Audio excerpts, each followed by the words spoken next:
Have you ever wondered how the ultra-rich stay rich, even while spending millions, and still avoid paying massive taxes? It's not magic.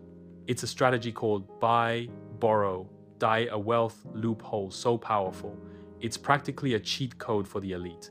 Here's how it works. First, they buy appreciating assets like stocks, real estate, or businesses, things that grow in value over time. Then comes the genius part.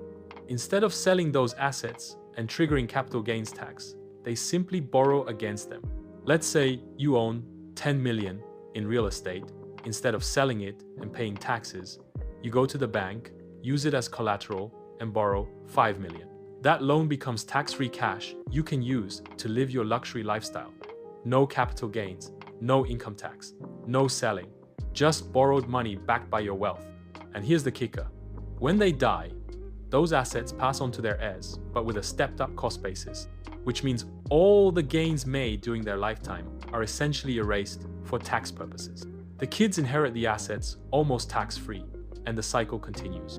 This is how generational wealth is protected legally, while the average person earns a paycheck, pays 20-35% in income tax, and tries to save what's left. The wealthy don't play the same game. They leverage. They let assets grow silently in the background while living off borrowed money. No selling, no tax event, just smart strategy. And the system fully allows it. So the next time someone says, the rich don't pay their fair share, this is what they mean. They don't evade taxes. They avoid them, using tools that require knowledge, capital, and access. Is it unfair? Maybe. Is it legal? Absolutely.